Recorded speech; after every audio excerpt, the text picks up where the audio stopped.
Bună vreme și pune gazdă, că am ajuns seara de ajuns și ziua de Crăciun. I-am dat 3 zile blagoslovite, de la Dumnezeu rânduite. Pe cine să colindăm prunc nou giran în coșe? Pe Andrei! Pe Andrei! Da, hai mă să colindăm pe Andrei! Și ești mare, cât e mare, oi, dalerui Domn! El e mare, marginare, oi, dalerui Domn! Marginile fac mulțimi, oi, dalerui Domn! Și procesorii, oi, dalerui Domn!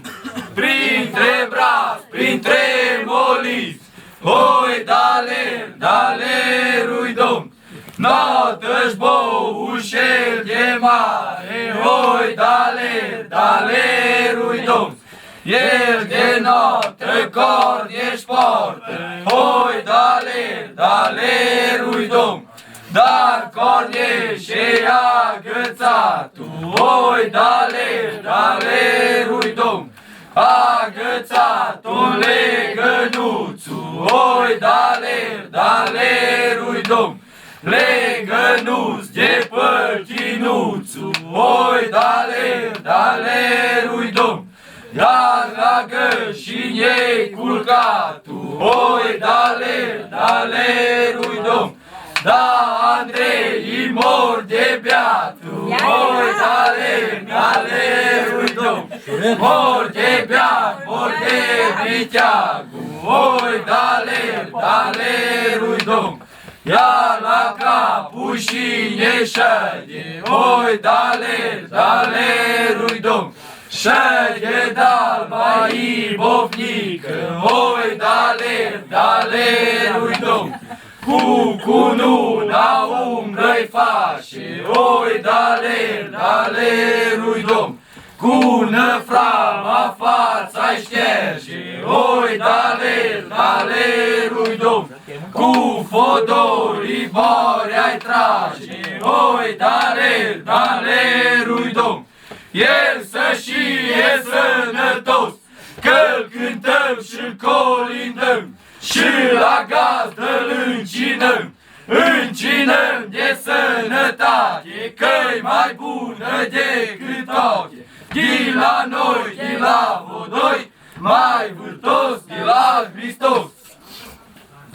Gazda noastră de dimineață s-o sculat, și pe față s-o spălat, și la câmp a alergat, să aleagă loc curat, de arat și sămănat. Iar într-o zi de joi, cu ficiorii cu amândoi, o scos un plug cu 12 boi. Și-o mers la arat, și-o arat, cât lungiși, cât curmeziși, cât cu ochii nu cuprinzi. Iar când a fost pe la veșernuță, o da cu plugul într-o rădășinuță. Și l-a făcut huc și ferfeniță. Iar gazda l-a luat pe un măraș și l-a dus la un țăgănaș și-a dat un gălbenaș și l-a tomnit minchenaș. Apoi s-a întâlnat. L-a legat, l-a ferecat. Cu brază l-a băgat. Brazda neagră răsturnat și pe brazdă o sămănat. Grâu roșu, grâu mărunt, iarnă o din auzul de cânâs. Grâu mărunt și grâu de vară, dai Domnul să răsară. Iar la lună, la săptămână, și-a umplut gazda cu aur mâna. Și-o pleca pe câmp să vadă de-o da Dumnezeu roadă. Iar cum era el pe cărare, și-o văzut din depărtare. Spic frumos, mărgăritare, era în pai ca trestea. Spicul ca vrabia, iar bobul ca mazărea. Gazda o luat un mănuț de spișe mână, cu care acasă s-a întâlnat. La găzdeală arătat și din gură cuvântat. Măi nevastă, măi femeie, grâul nostru a dat în cheie. Taci bărbate, blăstămate, că eu știu a descânta, greu nu s-a scultura. Iar gazda a scos din grajd un cal negru ca corbul, iute ca focul, cu potcoave de argint, că-i mai spornic la fugit, cu șaua de aur, cu nume de graur, cu un frâu de mătase, cârjița de groasă. Iar gazda a luat două daște de șer și 9 de oțel. Și pe cală o colecat și o pleca la târg la sărățări. Ca să facă sășeri de oțel, sășeri și sășerele, cu mănunchi de floricele, cu zâmții de viorele, la nepoți și nepoțele. rău i-a durea șelele și nea și era cu el. Gazda înapoi s-a turnat și prin satul alergat și o strânșini și veșini, șine și veșini și o trei babe bătrâni care știu rândul la pâine. Și l-a dus la sășeraș. Cu sășera sășerau, cu genunchiul genunceau, cu furcal furculeau, sus pe care îl încărcau. Carele tare se înălțau și apoi spre ale sare curs plecau. Iar gazdă o scos din graj, 9 iepe, suru iepe, e 9 și 9 zile stărpe. Cu nările felezuie, cu cozile vânt fășe, din 2 legume greu nu puteai alege. Că-ți doia, e mare meșteră s-o aflat. O lași șurul într-o mână și mierța într-alta, cu șurul șuruie, din cur fâțâie, multe mierță de grâu în ple. Și-o încărcat 9 care mucănești și s-o dus la moră la Ibănești. Tâlhărița de moră, văzând atea care încărcate cu povară, pusă-i coada pe scinare și-o luă la lunca mare. Lunca mare frunzănare, lunca-i mică frunza-i cică, iar tâlharul de morar, cu lulea de pipă în gură, cu covățel cu tărâță în mână, pusă-i tru și na-na-na, prins o mora se înturna. Și-o luară de lătou, și-o pus-o iară la loc, și-o luară de zăbrele, și-o pus-o iar pe măsele, și-o pup ceatra una peste alta, și-o dat fărină gata într-o joi dimineața.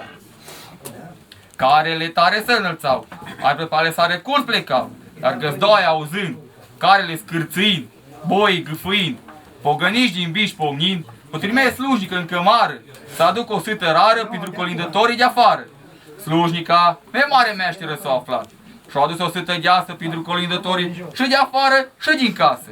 Din sâtă șernie, din trup fâțâie, multe mierță de făină umple. Iar o fată tânără și o femeie și mușe, și o nevastă frumușe. Fărina în covat o pune, plămădeală o fășea și o lăsa până dospce. Iar o altă fată frumușe, foc în cuptor aprinde. Un colac mândru fășea. Pe o pată îl punea și în cuptor îl băga și îl lăsa până cocea. Și apoi lumea nu scotea. Și a făcut acest colac mândru și frumos, ca și fața lui Hristos. Cine n-a zice amin și Bogda proste, să treacă aminul prin el ca pentru un taur butaș, o 150 de vaci. Să trăiți, să și sănătoși. Și să aveți copii frumoși. Să aveți mult lapte în șaun și fișor cu nume de Andrei. Dacă aduci tu la... Să aveți la anul bun strângârgie și fete cu nume de Oana, că de-alea în familie. Nume de aștia României, să nu stai să te gândești până când ne nimerești. Crească stogul cât casa, colacul cât masa, sănina cât ușa. Și gazdele sănătoase. Trăiți la mulți ani. Și mă uitai pe o fărăstruică și am văzut carne și șuncă. Și am văzut și mult cârnați. Dar n-au de ăla să ne dați.